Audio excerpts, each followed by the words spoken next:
Hi guys, it's me again, Charles Norman from Professor Q Sports Solutions and the Athletic Scholarship Academy.com websites. I'm actually going to put this video together for you because I think it may help you. I get a lot of questions from you guys regarding how do I work out alone? What should I be doing? What should I be working on? How do I work at game speed? You know, you always hear coaches talk about if you're going to practice, if you're going to work out, make sure you're doing it at game speed. But what drill should I be doing? How do I make it more game-like? So anyway, I work with a few kids. You know, I don't do as much as I used to. Kind of waiting around for the grandkids now. But one of the things I always do when I'm working out with the kid is I watch how they play in basketball, and this can work for any sport. And I try to find out who do they play like, because I don't care who you are, what level you're playing at. You play like someone that made it to the pro level. So in basketball, and sometimes I'll have to go back and I remember, and I used to watch games when I was a kid, and so through the years I can watch somebody play and go, hey, you know who they play like? They play like this person or that person. So this is one of the things you can do to develop your moves, right? If you can find somebody that play just like you, whether they're slow, whether you're not that athletic, whatever it is that's going on in your life or in your game, there's someone to play just like you that made it. So you shouldn't be frustrated. In fact, one of the biggest reasons someone may or may not make it is more because of the size and the game that they play versus the way they play. Meaning that, you know, you're playing power forward, but you're 6'3" and you've been playing it all the time. You should be playing a guard, a two guard now, right? Because people have gotten bigger over time. And so your game just doesn't match your physical stature, and that's where a lot of people get in trouble. So sometimes you have to go and change your game, but I don't want to get into that right now. I want to do this. So what you can do for yourself, you can go to a website like this one. I found this website, and I love this website. I use it quite a bit to go back and find some of the players from the old days, right? So if you come up here in the corner, and actually I'm going to go ahead and increase the size here so you guys can see a little bit better. Let me zoom in a little bit more. That should be okay. 150 should be okay. 150%. And then when I get to this website, so this is allstarnba.es. And what I'm going to do is I'm going to go down here to the rosters, right? So I'm going to click there and go to the rosters. And this is going to give me a list of the rosters through the years. And I'm going to come down and I'm looking through here, and I really want to go back to about the 1980s. I mean, you can go back to the 60s and 70s, and I'll tell you why I'm going to the 80s right now. And I want to look for some players, and I remember a lot of these players, right? I don't know if you guys have ever seen Nate Archibald play, Paul Westphal, Jack Sikma. All these guys played different, but all these guys made the All-Star team. You're looking at Marcus Johnson. A lot of you guys have never even heard of Lloyd Free. Dan Ronfield, I can guarantee you guys haven't heard of them. So these are players that were really good players. Otis Birdsong, Walter Davis, Artis Gilmore was the center, Bob Lanier, Larry Kennon. I guarantee you probably never heard of Larry Kennon. Doug Collins is on here. You probably only know him as a coach or an announcer, right? So, but he used to play, and he was really good, and he was good enough to be on the All-Star teams.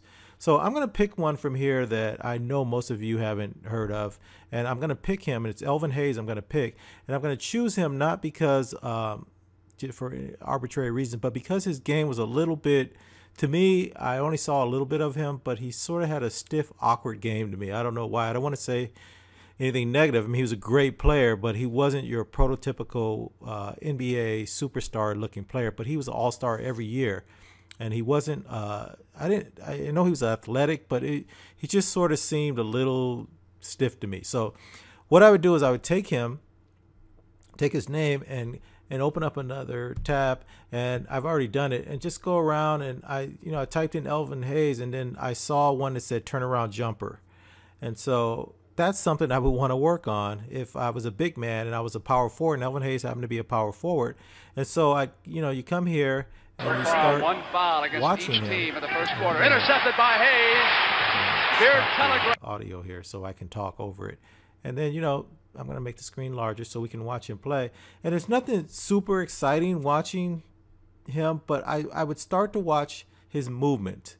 and I want to know, does his movements match mine? Do I play like him? And while I'm watching this, I'm watching some of the other players on the floor. Is there anybody else on the floor that maybe I kind of play like? So if you just, let it go, and you can do this with any of those players on the All-Star team. And this is what I would do. I would start looking for players that I thought played kind of like the way I play, right? The way I do things. And I'm watching him run, and I'm watching his movements, and I'm watching how he rebounds. And I've seen guys that play just like this, but I would have never said, oh, yeah, you play like Elvin Hayes, because I didn't watch him enough. But now I can see. And see that turnaround jumper? Now, if I played and I had his body style, I would watch that turnaround jumper over and over and over. Look how high he keeps the ball up, how he moves around, how, he doesn't do anything super fancy or exciting, but this guy was a perennial all-star, one of the greatest players of all time.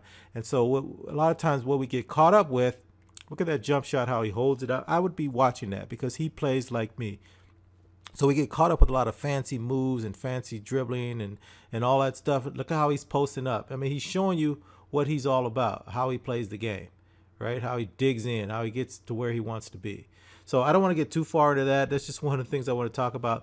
But then while I was in here, I saw another video that I wanted to kind of show you guys that I had a great time watching. Now, I don't know if you guys know Pistol Pete Maravich, and I tell everybody, if you can, get his videos. But he had a game of horse during one of the All-Star games against George Gervin. And I just sat and watched this today. This is fantastic to me. And one of the things I was going to show you guys, they actually had Pistol Pete's ball handling video, which I don't know if it's legal to be up here, but I'm just letting you know it is here. If you guys want to, I think you should buy his whole suite of videos, but you can get one free right here on this page. So, but I'm going to highlight this a little bit more, and I want you to watch these guys just for a few minutes and how the horse game is going. They're playing a game of horse, and I don't even know if you guys play anymore. So this is George Gervin, one of the greatest two guards of all time, and Pistol Pete, one of the greatest two guards of all time. And these are things that they worked on their own. These are things that they do to have fun and work on their game. And this is some of the stuff you can start doing. And even something like this, from stepping out of bounds and just jumping in and being able to control that ball and get that spin on it, that's all about spin and that double clutch that they did to hang in the air a little bit more. Everybody talks about hang time.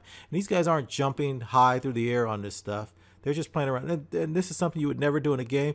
But how many times do you hear about how important your legs are in your shot, and how how to get your foot in the right place?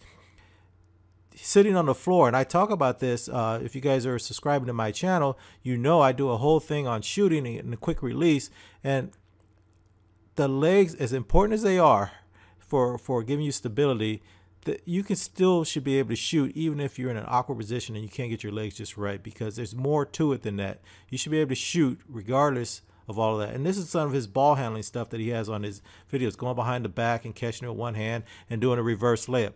This is stuff you can work on, and what it's really doing is you're getting in control of the ball. That's what you want to be, in control of everything that's going on. Okay? And George Gervin probably doesn't even practice that, but he came pretty close to doing it.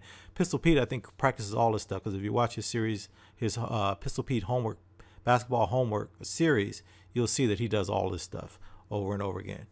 Okay, I didn't want to bore you guys. I just thought about this because I was kind of working with the new kid, and I was coming back, and I was saying, hey, he kind of plays like this person or that person. And I was going into my that other website I was telling you about. And I'll go back and give you guys the name of it. It's allstarnba.es. And then if you get there, you can get to the rosters, and then you can go down here and just look at all these players. I'm sure you guys haven't heard a lot of Truck Robinson, really great player. Bobby Jones, Brian Winters, if you've never seen him playing, great shooter. And Randy Smith, Bob McAdoo. All these guys had different games, but they all play. And you can do this with any sport. So don't get caught up so much that it's basketball that I'm talking about. I just want you guys to get in that mindset. And, you go back to the 70s, 80s. Now, some of them don't have videos up, but most of them do. These guys were all-stars, so there's something about them somewhere. Norm Van Leer, wow. So these are guys I just barely caught the tail end of. So I know you guys haven't heard of them a lot, but I guarantee you, if you play the game, you play like somebody on this page. And if you can find who that person is, and I would go through all of them just to see some unique stuff that they're doing anyway and pick up on it. because these guys weren't the high flying necessarily, super ball handling, really, state of the art players that we watch today, but they were effective, and what they did would still be effective today.